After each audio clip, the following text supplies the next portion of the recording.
Hello everyone, welcome to my channel.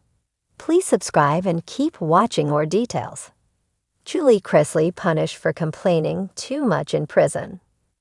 Julie Chrisley's status with the Bureau of Prisons has been listed as not in custody for a few weeks now.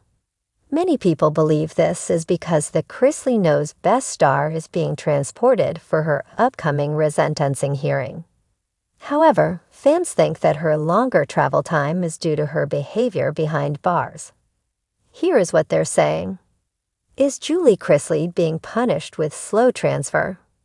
There has been some speculation about where Julie Chrisley is since she has been listed as not in BOP custody. The reality TV star needs to be relocated to Atlanta for her upcoming hearing. It could take a day or two to transfer her to a new facility, but it seems like Julie has been in limbo for a while now. A Chrisley Knows Best fan pointed out that prisons typically put people through weeks of travel in the system because of how they act. One Reddit user posted about Julie Chrisley's 3+ weeks of being transported. They said that a podcaster who is a felon has recently talked about the transfer process. Most of it is a rather miserable experience. There is no entertainment, no access to a phone, and you have to be cuffed the entire time. Even if you only had to travel 100 miles, the warden might choose a route that would have you pinballing across the country. Every night, the prisoners have to check into a new location. The Reddit user said that the felon podcaster claimed it was the warden's favorite thing to do if an inmate was complaining a lot. So someone like Julie Chrisley could be put through a slow transfer to wherever she needed to be. I have a feeling Julie is not having a good few weeks as she's moved to Atlanta for the hearing, the person concluded the post. Chrisley Knows Best star to appear in court this month. Others were quick to chime in with their thoughts. One person claimed the slow transfer was the worst punishment any inmate could have. They call it diesel therapy, and it is every bit as bad as you've ever heard it was. Another person pointed out, it isn't uncommon for inmates to have several layovers on their way to where they need to be. A third person chastised Julie. The amount of complaining and blame shifting along with lack of any remorse by these cretins is exactly why Julie is taking the long road. Todd and Julie Chrisley were found guilty of tax evasion and bank fraud in 2022.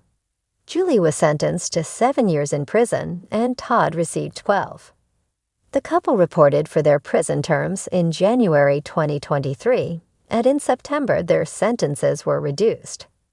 Todd's reduced sentence will bring him home 2 years earlier, and Julie's sentence was reduced by 14 months. The Chrisley Knows Best star sentence was then vacated in July. It was determined that there wasn't sufficient evidence to claim that Julie was aware of the fraud prior to 2007. As we previously reported, Julie Chrisley attempted to get out of having to appear in court for her resentencing. However, a judge ruled that she would need to be there in person. Whispers of discontent had long surrounded Julie Chrisley's time behind bars. But now, murmurs from inside the Lexington Federal Medical Center for Women are growing louder and more troubling.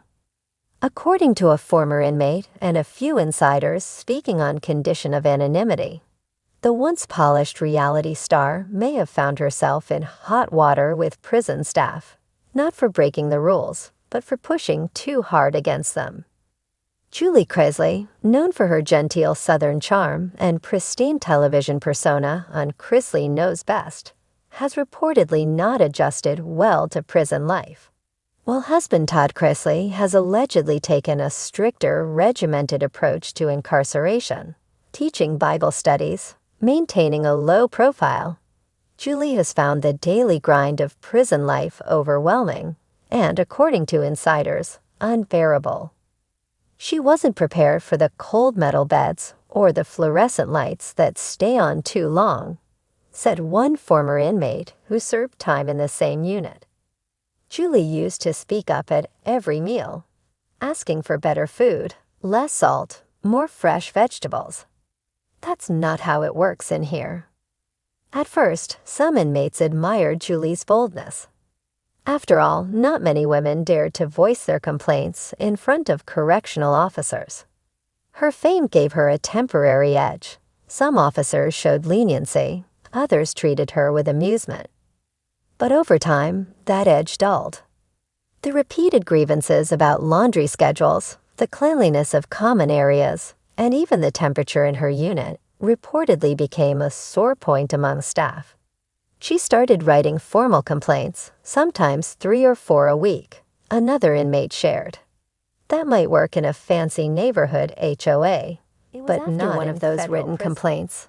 A detailed letter about mold in the showers and a request to have them professionally cleaned, that things seemed to change for Julie. According to several sources, Julie was pulled aside by a senior officer and warned to stop wasting administrative time with what they called trivial matters.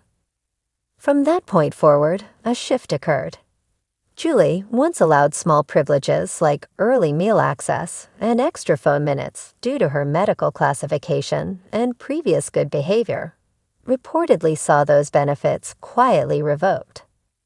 One particularly stark punishment, as shared by 2 former inmates, involved Julie being reassigned to a different work detail. Previously allowed light clerical duties in the prison library, due to her health concerns, Julie was moved to the laundry room, a hotter, noisier environment notorious for long hours and harsh supervision. She cried the first day she was assigned laundry, the source said. It wasn't about the work, it was the symbolism. She felt like it was a message. Indeed, those close to the Chrisley family have hinted that Julie's mental state has been more fragile than the public realizes. Savannah Chrisley, who's been publicly vocal about the conditions her mother faces, once hinted during a podcast that Julie was being emotionally broken down in ways the outside world couldn't see. I talk to her, and sometimes I hear the fight in her voice, Savannah said. But other days, it's like she's just trying to survive minute to minute. Julie's legal team reportedly attempted to file a quiet complaint to the Bureau of Prisons, citing retaliation. However, that inquiry was allegedly dismissed, with officials citing no violation of standard procedures. A spokesperson for the prison refused to confirm any disciplinary actions against Julie, simply stating, all inmates are treated fairly and in accordance with federal policy. Still, the whispers persist. Rumors from inside suggest that Julie now speaks less, eats less, and writes in her journal more than ever before. Gone are the days of firm demands or weekly grievances. Instead, she is said to keep to herself, reading devotionals and sketching out letters she never mails. Some inmates say she's retreating. Others say she's recalibrating. She still believes she doesn't belong here, said one source. And that belief, that constant tension between her reality and what she feels is unjust, is what wears her down. Julie's punishment may not be one written on paper or logged in the official prison system. It's more insidious than that.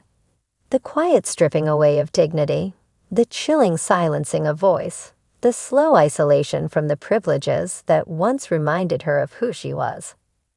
One source claims Julie was denied a video visit with her family after allegedly raising her voice at a guard during a dispute about access to the chapel.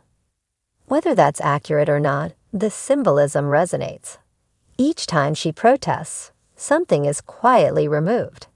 As Todd and Julie's appeal wins through the courts, Julie's prison experience is turning into a different kind of sentence, one of emotional attrition. For someone once known for hosting Southern brunches and offering lifestyle tips on camera, the sterile concrete walls and dehumanizing routines of prison have turned life into an endless string of compromises. Savannah has since launched another podcast episode titled Muted, When Speaking Up Backfires, which fans believe is a direct nod to her mother's alleged retaliation for speaking her mind. In it, Savannah reflected, "We're taught to use our voice, to stand up, But sometimes in certain systems, they want to teach you to stay quiet. Whether the punishment Julie Chrisley is enduring is official or unofficial may remain a mystery. But one thing is clear. Prison doesn't just strip away freedom, it has slowly been chipping away at Julie's identity.